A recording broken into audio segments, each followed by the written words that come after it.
আল্লাহর নবীজি হাদিসের মধ্যে বলেন, যে ব্যক্তি চায় সম্পদের মধ্যে বরকত হোক এবং মালের মধ্যে বরকত হোক, সে যেন দুটি কাজ করে। আপনারা জোরে আওয়াজ দিয়ে এখন কয়টি কাজ করে? এক নম্বর কাজ হলো, যে ব্যক্তি চায় তার হায়াতের মধ্যে বরকত হোক, সে যেন বেশি বেশি পিতামাতার খেদমত করে। আর দুই নাম্বার, আত্মীয় স্বজনদের সঙ্গে সুন্দর সম্পর্ক বজায় রাখে। এই দুটি কাজ যারা করবে তার হায়াতের মধ্যে আল্লাহ বরকত দান করবেন। এবং আর যারা এই দুটি কাজ যারা করবে, হায়াতে এবং সম্পদের মধ্যে আল্লাহ বরকত দান করবেন। সুবহানাল্লাহ বলেন। তাহলে এক নম্বর আমরা জানতে পারলাম, যে ব্যক্তি পিতামাতার খেদমত করবে তার হায়াতের মধ্যে আল্লাহ বরকত দান করবেন, হায়াতে এবং সম্পদের মধ্যে আল্লাহ বরকত দান করবেন। তাহলে এক নম্বর আমরা জানতে পারলাম, পিতামাতার খেদমত করলে হায়াতে এবং সম্পত্তিতে আল্লাহ পাক বরকত দান করেন। দুই নাম্বার, আব্দুল্লাহ ইবনে মাসউদ রাদিয়াল্লাহু তাআলা আনহু কে জিজ্ঞেস করেন, আব্দুল্লাহ ইবনে মাসউদ রাদিয়াল্লাহু তাআলা আনহু আল্লাহর নবীকে জিজ্ঞেস করলেন, ওগো আল্লাহর রাসূল, ইসলামের মধ্যে তো অনেকগুলা আমল, অনেকগুলা বিধিবিধান, এর মধ্যে থেকে কোন আমলটা আল্লাহর কাছে পছন্দনীয় ইবাদত? আল্লাহর নবীজি জবাব দিয়ে বললেন, ইসলামের মধ্যে অনেকগুলা আমল আছে, অনেকগুলা বিধিবিধান আছে, এর মধ্যে থেকে তিনটা আমল আল্লাহর কাছে পছন্দনীয় ইবাদত। এক নাম্বার, আল্লাহর নবী বললেন, এক নম্বর আসসালাতু আলা ওয়াক্তিহা, সময় মতে নামাজ আদায় করা আল্লাহর কাছে পছন্দনীয় ইবাদত। এক নম্বর কি? সময় মতে নামাজ আদায় করা আল্লাহ তাআলার কাছে পছন্দনীয় ইবাদত। নামাজ তো আমরা পড়ি, দেখা যায় জোহরের নামাজ আসরে গিয়ে, আবার আসরের নামাজ মাগরিবের আগে, মাগরিবের নামাজ এশারের আগে, এরকম পড়ি কি পড়ি না? আল্লাহ পাক আমাদের সকলকেই 5 ওয়াক্ত জামাতের সঙ্গে নামাজ আদায় করার তৌফিক দান করেন, বলি আমিন। তাহলে এক নম্বর জানতে পারলাম, সময় মতো নামাজ আদায় করা পৃথিবীর মধ্যে সর্বশ্রেষ্ঠ ইবাদত। দুই নম্বর, আল্লাহর হাবিব সরকারে দো আলম নবীজি বললেন, সুম্মা বিররুল ওয়ালিদাইন, পিতামাতার খেদমত করা পৃথিবীর মধ্যে আল্লাহর কাছে সবচেয়ে পছন্দনীয় ইবাদত। তিন নম্বর, আল্লাহর হাবিব জবাব দিয়ে বলেন, আল জিহাদু ফি সাবিলিল্লাহ, আল্লাহর রাস্তায় জিহাদ করা আল্লাহর কাছে পৃথিবীর মধ্যে পছন্দনীয় ইবাদত। তাহলে 2 নাম্বার আমরা জানতে পারলাম, পৃথিবীর পিতামাতার খেদমত পৃথিবীর সর্বশ্রেষ্ঠ ইবাদত। 1 নাম্বার, পিতামাতার খেদমত করলে হায়াতে সম্পত্তির মধ্যে আল্লাহ বরকত দান করেন। 2 নাম্বার, পিতামাতার খেদমত পৃথিবীর সর্বশ্রেষ্ঠ ইবাদত। 3 নাম্বার, সন্তান যদি পিতামাতার খেদমত করে, যত বড় মুসিবতের মধ্যে পড়ুক, আল্লাহ তাআলা এই সন্তানকে মুসিবত থেকে হেফাজত করেন কে? জোরে কোন কে? আল্লাহ তাআলা। যদি পিতামাতাকে, যদি সন্তান যদি পিতামাতার খেদমত করে, আল্লাহ পাক ওই সন্তানকে মুসিবতের মধ্যে থেকে হেফাজত করেন। বনি ইসরাইলের মধ্যে 3 জন ব্যক্তি কোথাও একদিন ঘোরাফেরা করার জন্য বাইর হয়ে যায়। হঠাৎ করে তাদের মাথার উপর বৃষ্টি শুরু হয়ে যায়। তারা বড় একটা পাহাড় দেখে পাহাড়ের গর্তে তারা আশ্রয় নেয়। কিছুক্ষণ পর ওই পাহাড়ের গর্তের উপরে, ওই ভিতরে তারা 3 জন মানুষ যায়। আর কিছুক্ষণ পর ওই পাহাড়ের উপর, ওই গর্তের উপরে একটা বড় পাথর এসে ওই পাহাড়ের মুখটা পর্যন্ত বন্ধ হয়ে যায়। আপনারা আওয়াজ দিয়ে কোন ভিতরে কয়জন মানুষ? 3 জন। এই 3 জনের নিঃশ্বাস বন্ধ হয়ে যায় বাপ, এই ভিতরে তারা 3 জন মানুষ। এই 3 জনের মধ্যে থেকে একজন ব্যক্তি ওই 2 জনকে বলতেছে, তোমাদের জীবনে যদি কোনো ভালো কোনো আমল থাকে, তাহলে এই ভালো আমলের ইবাদতের কারণে, ভালো আমলের কারণে আল্লাহকে বলো, আল্লাহর দরবারে দোয়া করো, রব্বে করিম হয়তোবা এই বিপদ থেকে আমাদেরকে হেফাজত করতে পারে। এইবার 3 জনের মধ্যে থেকে একজন আল্লাহর কাছে 2 হাত তুলে বলে, ওগো রব্বে করিম, আয় আল্লাহ, আপনি তো জানেন আমার মা আর বাবা 2 জন বৃদ্ধ মানুষ। আমি একজন রাখাল, সকালবেলায় বেড়া আর বকরি নিয়ে বাড়ি থেকে বের হই, আবার সন্ধ্যাবেলায় বেড়া আর বকরি নিয়ে আমি বাড়িতে যাই। যাওয়ার পরে এই বেড়া আর বকরির থেকে দুধ দহন করার পরে আমি আমার মা আর বাবাকে সন্ধ্যার খাবার হিসাবে এই দুধ পান করাই। সুবহানাল্লাহ বলেন। তাহলে যখন এই কথা বললেন, এরপরে তিনি বললেন যে আমি সন্ধ্যার খাবার হিসাবে এই বেড়া আর বকরির দুধ দহন করে আমি আমার মা আর বাবাকে খাওয়াই। এরপরে বললেন, আয় আল্লাহ, আপনি জানেন আমি একজন বৃদ্ধ মানুষ, আমার মা আর বাবা একজন বৃদ্ধ মানুষ। আমি সন্ধ্যাবেলায় আমি এই বেড়া আর বকরির দুধ দহন করে আমি আমার মা আর বাবাকে খাওয়াই, কোনো দিন পর্যন্ত বিপরীত হতে দেয় না।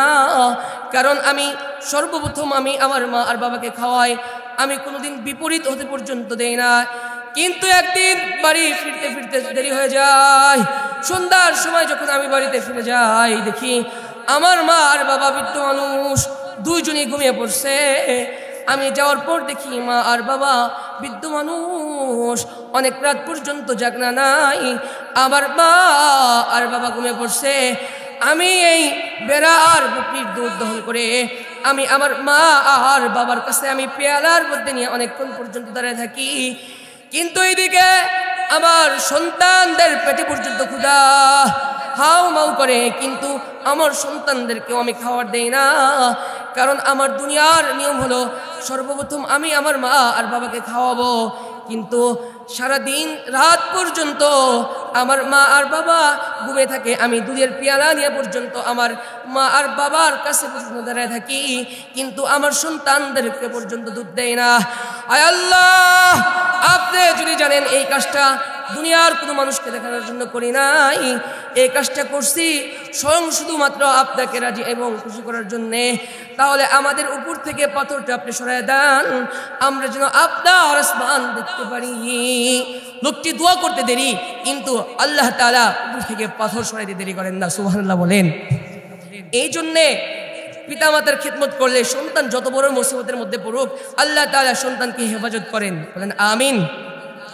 4 নাম্বার, 3 নাম্বার গেল, 4 নাম্বার, আল্লাহর নবীজি বলেন, কোন সন্তানের উপর যদি মা বাবা সন্তুষ্ট থাকে, স্বয়ং ওই সন্তানের উপর আল্লাহ সন্তুষ্ট থাকে।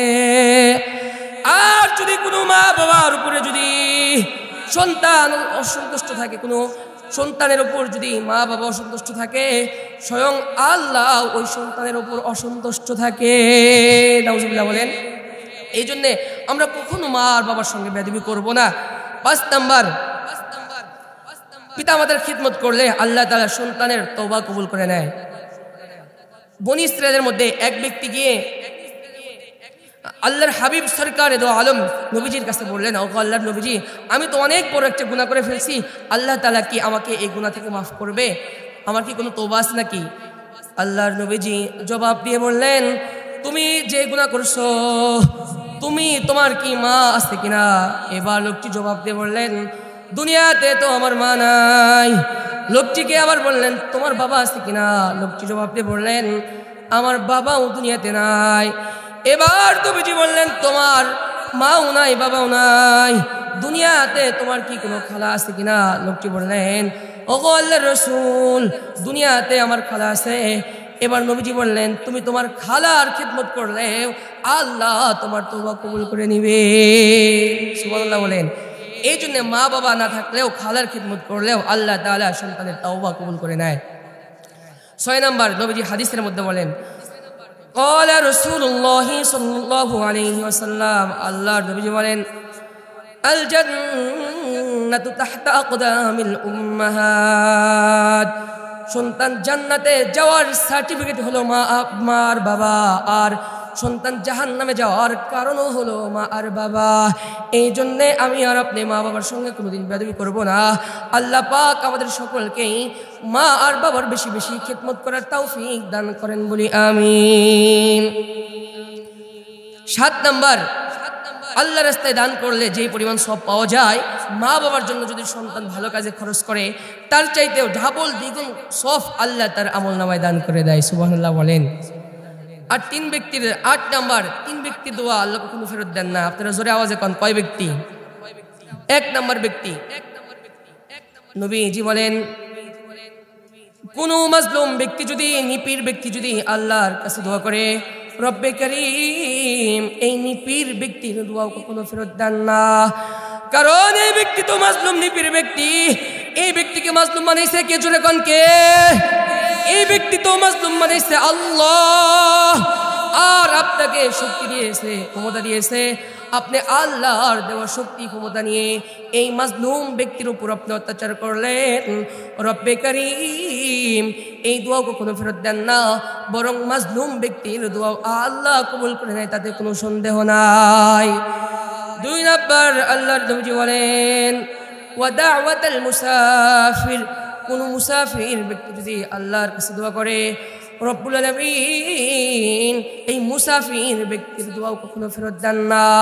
3 নম্বর যদি কোনো মা বাবা সন্তানের জন্য দোয়া করে রব্বে কারীম এই মা বাবার দোয়া কখনো ফেরত দেন না।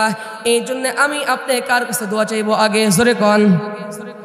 আমি আপনি আগে মা বাবার কাছে দোয়া চাইবো, কারণ মা বাবা যদি সন্তানের জন্য দোয়া করে রব্বে কারীম এই মা আর বাবার দোয়া কখনো ফেরত দেন না।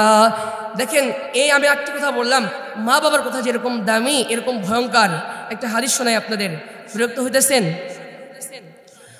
قالت النبي صلى الله عليه وسلم আল্লাহর নবী বলেন كان جريج رجلا عابدا في بني إسرائيل, বনি ইসরাইলের মধ্যে একজন অনেক বড় একজন আবেদ বুজুর্গ আল্লাহর বান্দা ছিলেন, নাম ছিলেন জুরাইস। এই জুরাইস তার ইবাদত খানার মধ্যে প্রত্যেক দিন ইবাদত করত। তিনি একটা বড় একটা ইবাদত খানা বানাইছে। এই জুরাইস প্রত্যেক দিন তার ইবাদত খানার মধ্যে ইবাদত করত। একদিন মা গিয়ে ডাক দেয় ইয়া জুরাইস, মা গিয়ে ডাক দেয় জুরাইস, কিন্তু আল্লাহর বান্দা অনেক বড় বুজুর্গ, অনেক বড় আবেদ মুত্তাকি বান্দা, এই বান্দা নামাজের মধ্যে, এদিকে মা ডাক দেয় ইয়া জুরাইস, এদিকে জুরাইস নামাজ পড়তেছে আর আল্লাহকে বলে ইয়া মনে মনে বলে ইয়া রব্বি উম্মি ওয়া সালাতি, আয় আল্লাহ, একদিকে আপনার নামাজ আর একদিকে আমার মা ডাক দেয়। এবার আল্লাহর ওলি জুরাইস মা ডাকে সাড়া না দিয়ে আল্লাহর ওলি জুরাইস নামাজ পড়তে চালিয়ে যায়। আল্লাহর ওলি জুরাইস নামাজ বাদ দেয় না। মা চলে গেছে, দ্বিতীয়বার আবার মা গিয়ে ডাক দেয় ইয়া জুরাইস, জুরাইস মা ডাকে দ্বিতীয়বারও সাড়া দেয় না। এবার মা দ্বিতীয়বারও চলে যায়। 3 নম্বর বার মা আবার গিয়ে ডাক দেয় ইয়া জুরাইস।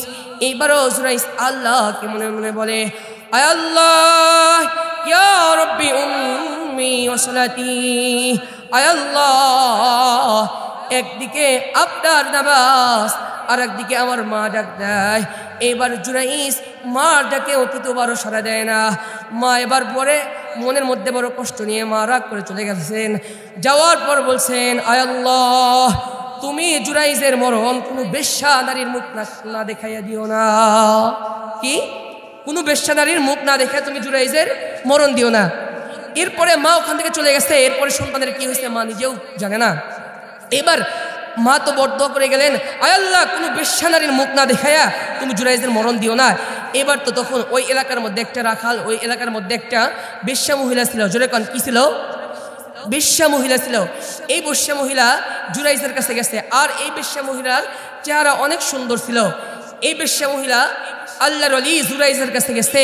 আল্লাহর ওলি জুরাইস একবার পর্যন্ত এই মহিলার দিকে তাকায় নাই, প্রক্ষেপ পর্যন্ত করে নাই, তাকায় নাই। এবার এই মহিলা কি করছে, পাশে একটা রাখাল ছিল। যখন জুরাইস কোনো চান্স দিলেন না, তখন পাশে একটা রাখাল ছিল। জোরে কান, কি ছিল? রাখাল ছিল। তো তখন এই রাখাল দিনের বেলায় বকরি চলে যেত, রাত্রের বেলায় গিয়ে যখন থাকতো, এই মহিলা গিয়ে ওই রাখালের সঙ্গে তার শারীরিক সম্পর্ক করার কারণে তার গর্ভে একটা বাচ্চা হয়ে যায়। নাউজুবিল্লাহ বলেন। এই বাচ্চা যখন দুনিয়াতে আসে, আসার পরে এবার এই মহিলা লোকজনদেরকে দেখায়, এই যে দেখো, তোমরা মনে করতা জুরাইস অনেক বড় একজন আল্লাহর ওলি, অনেক বুজুর্গ ভালো মানুষ, কিন্তু দেখো এই লোকটা আমার সঙ্গে অপকর্ম করে এই বাচ্চা আমার গর্ভে বাচ্চা হয়েছে, এই বাচ্চা এটা। নাউজুবিল্লাহ বলেন। এইবার এক পর্যায়ে লোকজন জুরাইসের কলার ধরে, আল্লাহর ওলি জুরাইসের কলার ধরে তার ইবাদত খানার মধ্যে থেকে বাহির করে, আর এক পর্যায়ে ইবাদত খানা পর্যন্ত ভেঙে চুরমার করে দেয়। আর জুরাইস ডাক দিয়ে কয়, তোমরা আমাকে এরকম ভাবে কেন কলার ধরো? তখন বললেন, তুমি এই মহিলার সঙ্গে অপকর্ম কারণ কাজ করার কারণে তোমাকে এরকম ভাবে মারপিট করতেছি। নাউজুবিল্লাহ বলেন। এবার আল্লাহর ওলি জুরাইজ ডাক দিয়ে কয়, ওই বাচ্চাকে আমার কাছে নিয়ে আসো। এইবার যখন বাচ্চাটাকে আল্লাহর ওলি জুরাইজের কাছে নিয়ে আসা হয়েছে, আল্লাহর ওলি জুরাইজ ডাক দিয়ে বললেন, আমাকে 2 মিনিট সময় দাও, আমি 2 মিনিট পর আমি 2 মিনিট নামাজ পড়বো, 2 রাকাত নামাজ পড়ার জন্য আমাকে সময় দাও। এবার আল্লাহর ওলি জুরাইজ 2 রাকাত নামাজ পড়লেন। 2 রাকাত নামাজ পড়ার পরে তখন বললেন, বাচ্চাকে আমার কাছে নিয়ে আসো। এবার বাচ্চাকে তার কাছে নিয়ে আসলেন। এবার বাচ্চাকে তার কাছে নিয়ে আসার পরে তিনি টোকা দিলেন। টোকা দেওয়ার পরে এই বাচ্চার জবান আল্লাহ খুলে দিলেন। এই বাচ্চা জবানে বললেন, ফুলাদ রায়, আমার বাবা জুরাইজ না, আমার বাবা হলো অমুক রাখাল। সুবহানাল্লাহ বলেন। এই জন্যে মা বাবার কথা যেরকম দামি, এরকম আমার ভয়ঙ্কর। সংক্ষিপ্ত শেষ করব। আরেকটি আমি আপনাদের সামনে আয়াতে কারিমা তেলাওয়াত করেছি। ওয়াল ইয়াতামা, আল্লাহ পাক বলেন, তোমরা ইয়াতিমদের সঙ্গে কখনো খারাপ আচরণ করিও না, তাদের সঙ্গে সর্বদাই ভালো আচরণ করো। তো ইয়াতিমদের সম্পর্কে আমি 3টি কথা বলবো, সংক্ষিপ্তভাবে 3টি কথা বলবো। আল্লাহ পাক যেন এই কথাগুলির উপর আমল করার তৌফিক দান করেন, বলেন আমিন। 1 নম্বর কথা, নবীজি বলেন, কোনো ব্যক্তি যদি কোনো ইয়াতিম বাচ্চার উপর মাথায় হাত রাখে, এই হাতের নিচে, ওই ব্যক্তির হাতের নিচে ইয়াতিমের মাথায় যতগুলো চুল থাকবে, প্রত্যেকটি চুলের বিনিময় আল্লাহ তাআলা তাকে একটি করে সওয়াব দান করবে। সুবহানাল্লাহ বলেন। নবীজি বললেন, কোনো ইয়াতিম বাচ্চার উপর যদি কোনো ব্যক্তি হাত রাখে, আর এই হাত কোনো পৃথিবীর কোনো মানুষকে দেখানোর জন্য না, স্বয়ং একমাত্র আল্লাহকে দেখানোর জন্য হয়, এই হাতের নিচে তার মাথায় যতগুলো চুল থাকবে, এই চুলের বিনিময় একটি করে সওয়াব আল্লাহ তার আমলনামায় দান করবেন। আল্লাহর নবী বলেন, কোনো ব্যক্তি যদি কোনো এতিমা বাচ্চার প্রতি কোনো অবদান রাখে, ভালো আচরণ করে, আমি এবং ওই ব্যক্তি একসঙ্গে আল্লাহর জান্নাতে প্রবেশ করব। নবীজি বলেন, হাতের আঙ্গুল যেরকম দুটি পাশাপাশি, এরকম ভাবে আমি এবং ওই বাচ্চার, ওই এতিম বাচ্চাকে যে অবদান করলো, ইহসান করলো, ওই বান্দা একসঙ্গে আল্লাহর জান্নাতে প্রবেশ করব। 2 নম্বর কথা, নবীজি বলেন, আল্লাহ তাআলার কাছে দুনিয়ার মধ্যে ওই ঘরটা বেশি পছন্দনীয়, ওই মুসলমানের ওই ঘরটা বেশি পছন্দনীয়, যেই ঘরের মধ্যে কোনো ইয়াতিম বাচ্চা থাকে আর এই ইয়াতিমদের সঙ্গে সুন্দর আচরণ করে, এই ঘরটা হলো দুনিয়ার মধ্যে আল্লাহর কাছে পছন্দনীয় ঘর। আল্লাহর নবী বলেন, আর দুনিয়ার মধ্যে ওই ঘরটাই হলো আল্লাহর কাছে বেশি অপছন্দনীয়, যেই ঘরের মধ্যে কোনো এতিমা বাচ্চা থাকে আর এই এতিমা বাচ্চার প্রতি কোনো দূরমূলক আচরণ করে, এই ঘরটাই হলো, এই মুসলমানের ঘরটাই হলো আল্লাহর কাছে অপছন্দনীয় ঘর। এটা গেল 2 নাম্বার। 3 নাম্বার কথা, নবীজি বলেন, 4 ব্যক্তিকে জান্নাত না দেওয়ার ব্যাপারে আল্লাহ দায়িত্ব নিয়েছেন। জোরে কোন, কয় ব্যক্তি? 4 ব্যক্তিকে জান্নাত দিবেন না, 4 ব্যক্তিকে জান্নাত না দেওয়ার ব্যাপারে আল্লাহ দায়িত্ব নিয়েছেন। 1 নাম্বার ব্যক্তি হলো মুতমিনু খবরিন। আল্লাহর নবী বলেন, যে ব্যক্তি বেশি বেশি মদ পান করবে আর এই মদ পান করতে করতে মারা যায়, এই ব্যক্তিকে জান্নাত না দেওয়ার ব্যাপারে স্বয়ং আল্লাহ দায়িত্ব নিয়েছেন। 2 নাম্বার, নবীজি বলেন, ও আকিলুর রিবা, যে ব্যক্তি সুদ খাইবে আর সুদ খাইবে আল্লাহর কাছে তওবা করবে না, স্বয়ং এই ব্যক্তিকে জান্নাত না দেওয়ার ব্যাপারে স্বয়ং আল্লাহ দায়িত্ব নিয়েছেন। 3 নাম্বার, নবীজি বলেন, ওয়াকিলু মালিল ইয়াতীম, যে ব্যক্তি ইয়াতীমের মাল খাইবে, এই ব্যক্তিকে স্বয়ং জান্নাত না দেওয়ার ব্যাপারে আল্লাহ দায়িত্ব নিয়েছেন। অনেক মানুষ সমাজের মধ্যে আছে, বড় ভাই মারা গেছে, বড় ভাই বাবার সম্পত্তি পাবে, কিন্তু ভাই মারা যাওয়ার পরে আর ছোট ভাইরা দেয় না, তার ছেলে সন্তান দুনিয়াতে থাকে কিন্তু ভাতিজাদের আর সম্পত্তি দেয় না। এরকম মানুষ সমাজের মধ্যে আছে না নাই? এই ব্যক্তিকে, যে ব্যক্তি এতিমের মাল খাইবে, এই ব্যক্তিকে জান্নাত না দেওয়ার ব্যাপারে স্বয়ং আল্লাহ দায়িত্ব নিয়েছেন। 4 নাম্বার, পিতা মাতার অবাধ্য সন্তানকে জান্নাত না দেওয়ার ব্যাপারে স্বয়ং আল্লাহ দায়িত্ব নিয়েছেন। আল্লাহ পাক আমাদের সকলকে এই হাদিসের উপর আমল করার তৌফিক দান করেন। আর যে হাদিসটি পড়ছি সংক্ষিপ্ত একটি হাদিস বলে আমি শেষ করবো ইনশাআল্লাহ। قال رسول الله صلى الله عليه وسلم صغارهم دعاميس الجنة দুনিয়াতে যে সমস্ত মানুষের ছোট বাচ্চা মারা যায় আল্লাহ তাআলা এই বাচ্চাদেরকে জান্নাতের প্রজাপতি বানায় দেয় আর জান্নাতের মধ্যে অনেকগুলা ফুলের বাগান থাকবে এই বাচ্চাগুলা ওই ফুলের বাগানের উপর দিয়ে পর্যায়ে ঘোরাঘুরি করতে থাকবে আর হাসরের ময়দানে বাচ্চাগুলা একমাত্র তার মা আর বাবার সঙ্গে দেখা করতে চাইবে এক পর্যায়ে এই বাচ্চাগুলা তার দুনিয়াতে যেরকম ভাবে বাচ্চাগুলা বাবার হাত ধরে ঘুরতো আর মার কাপড়ের আঁচল ধরে ঘুরতো হাসরের ময়দানে এই বাচ্চাগুলা তার বাবার সঙ্গে দেখা করতে চাইবে আর তার মার সঙ্গে দেখা করতে চাইবে এক পর্যায়ে এই বাচ্চাগুলা বাবার হাত ধরে ঘুরবে আর মার কাপড়ের আঁচল ধরে ঘুরবে এক পর্যায়ে এই বাচ্চাগুলা তার মার আর বাবার হাত আর কাপড় আঁচল ধরে টানতে টানতে এক পর্যায়ে আল্লাহর জান্নাত পর্যন্ত পৌঁছিয়ে দিবে এই জন্য যে সমস্ত মানুষের ছোট বাচ্চা মারা গেছে আল্লাহ পাক সকলকে ধৈর্য ধারণ করার তৌফিক দান করেন বলি আমিন। যাই হোক আমি কুরআনুল কারীম থেকে যেই আয়াতে কারিমা তেলাওয়াত করেছিলাম আপনাদের সামনে এই কুরআনুল কারীম থেকে আমি কিছু আলোচনা করেছি এবং আমি কিছু হাদিস আপনাদের সামনে আমি হাদিস দিয়ে আমি কিছু আলোচনা করেছি আল্লাহ পাক আমাদের সকলকেই এই হাদিসের উপর আমল করার তৌফিক দান করেন বলেন আমিন।